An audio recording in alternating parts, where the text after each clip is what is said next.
Orin Dafidi Keje. Olúwa, Ọlọ́run mi, ìwọ ni mo gbẹ́kẹ̀ mi lé. Gbà mí lọ́wọ́ gbogbo àwọn tí ń ṣe inúnibíni sí mi, kí o sì yọ mí kúrò, kí ó má bàa fa ọkàn mi ya bí kìnìún, á ya pẹ́rẹpẹ̀rẹ nígbà tí kò sí olùrànlọ́wọ́.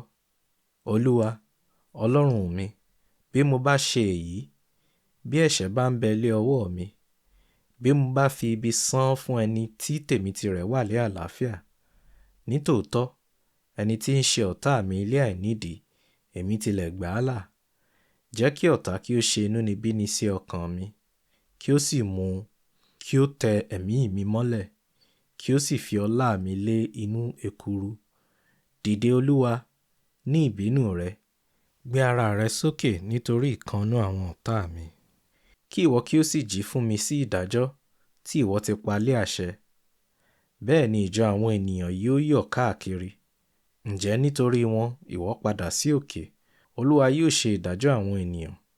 Olúwa yóò ṣe ìdájọ́ mi gẹ́gẹ́ bí òdodo mi àti gẹ́gẹ́ bí ìwà títọ́ inú mi. Jẹ́ kí ìwà búburú àwọn ènìyàn búburú kí ó dé òpin, ṣùgbọ́n mú olótìítọ́ dúró. Nítorí tí Ọlọ́run olódodo lé ó ń dán àyà àti inú wò. Ààbò mi ń bẹ lọ́dọ̀ Ọlọ́run tí ó ń ṣe ìgbàlà olótìítọ́ lé àyà. Ọlọ́run lé onídàájọ́ òdodo.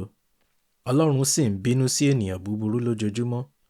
Bí òun kò bá yí padà, yóò sì pọ́n idà rẹ̀ mú. Ó ti fa ọrùn rẹ̀ léná, ó ti múra rẹ̀ sílẹ̀, ó sì ti pèsè èlò ikú sílẹ̀ fún un. Ó ti ṣe àwọn ọfà rẹ̀ ní oníná. Kíyèsí, ó ń rọbí ẹ̀ṣẹ̀, ó sì lóyún ìwà ìkà, ó sì bí èké jáde. Ó ti wá ọ̀fìn, ó gbẹ, ó sì bọ́ sínú ihò tí òun náà wà.